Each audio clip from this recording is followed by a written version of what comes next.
Okay, well, it worked fine on that one. So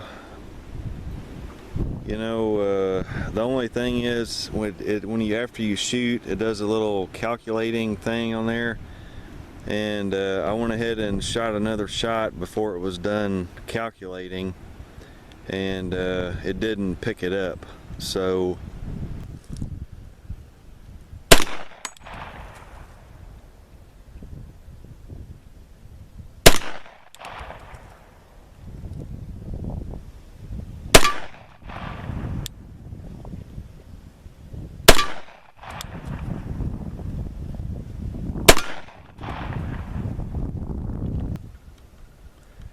okay, so that was 15 yards, and I got all the shots on that one.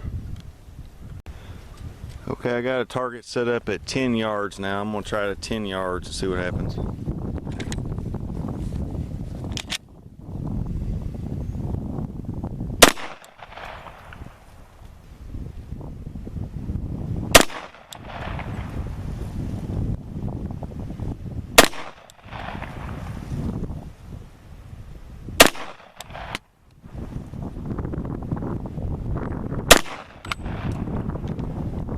It looks like I got all 5 shots at 10 yards. So, and they're pretty much all similar to the other strings I shot.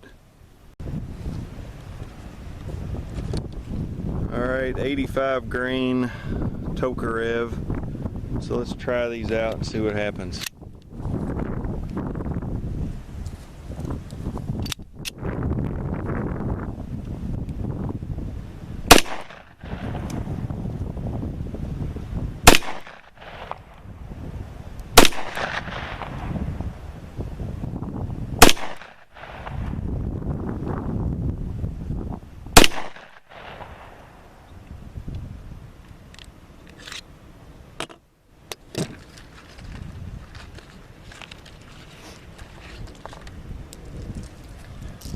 Well, I got them all at 15, so now I'm gonna move into 10.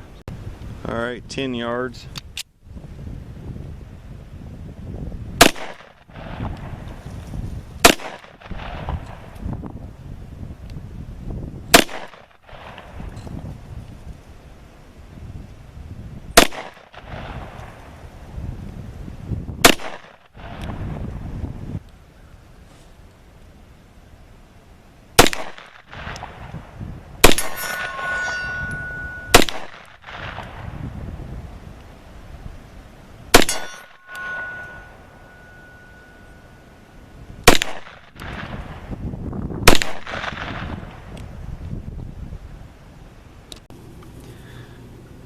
Alright, how's everybody doing? Well, I'm sure by now there's probably people thinking, okay, well, what was he doing? What's the big deal?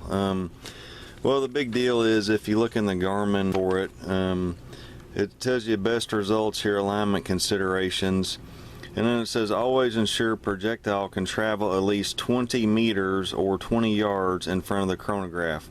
So when I looked up the reviews on this online before I bought it, I saw a lot of negative stuff about that. People saying they weren't going to buy it, you know, because they shoot indoor range and it only goes to 20 or only goes to 15 yards, or they just thought that was stupid, you know, and it just wasn't practical for them to be able to shoot farther than 20 meters or 20 yards with a pistol. So either they didn't buy it or they bought it and they didn't want to try it and they sent it back.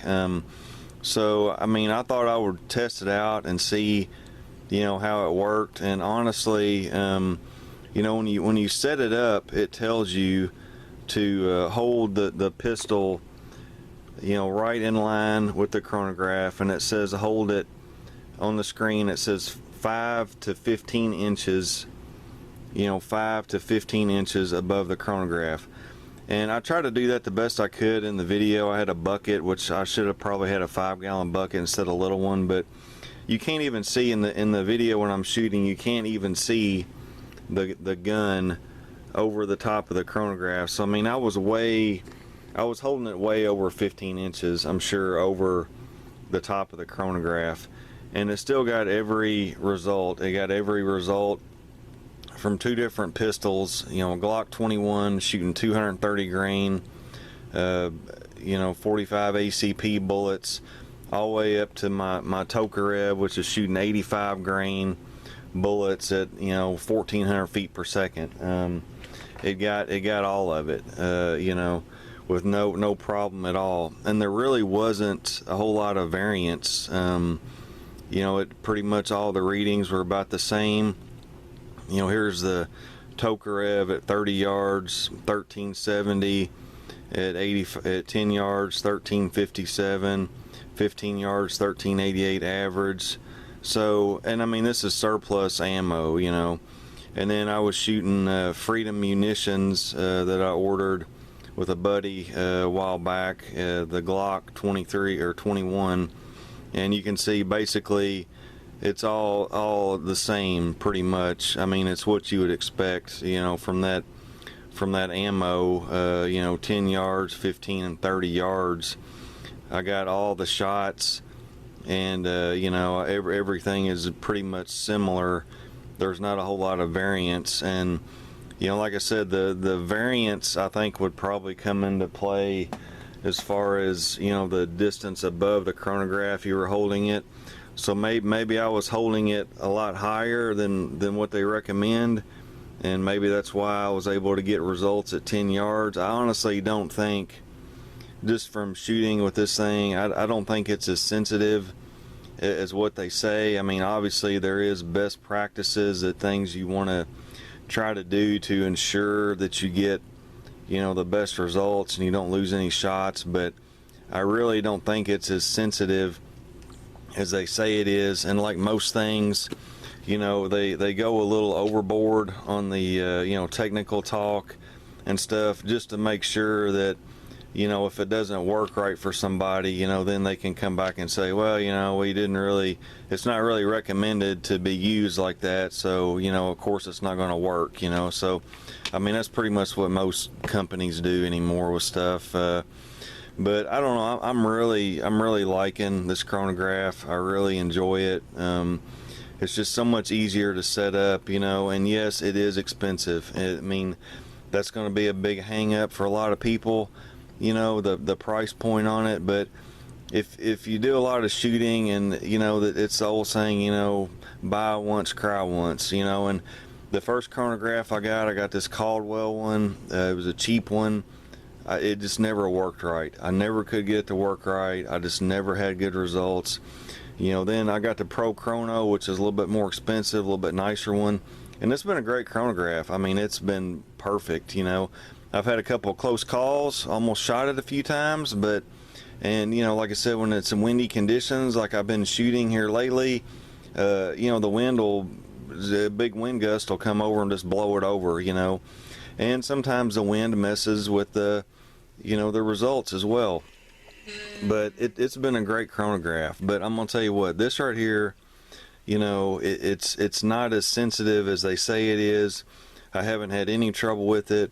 I haven't missed any shots. Like, the only thing I said in the video is, after you shoot, it does a little, you know, calculating thing, and you know, sometimes you have to, well, not sometimes, but you have to wait for that to finish calculating before you shoot the next shot, or it won't pick it up, you know. And that takes maybe, you know, 3 to 5 seconds, something like that, you know, which you're probably not going to be shooting fast rapid fire shots with this anyways, you know. So I don't know, I just thought I'd make another little video, another little follow-up video on the chronograph, and you know, I'm really liking it. So if anybody's wanting to get it and, you know, thinking it's not going to pick up your pistol, you know, within 10 yards or whatever, don't worry about it. It's worked fine for me, worked perfect every time with 2 different pistols, so I don't think you'd have anything to worry about. Well, that's all I got for you today. Thanks for watching, and hopefully I can get back to more bullet testing and doing some different stuff, but I just wanted to give a little quick review on this chronograph here in case anybody was interested. Thanks for watching. Y'all have a good day.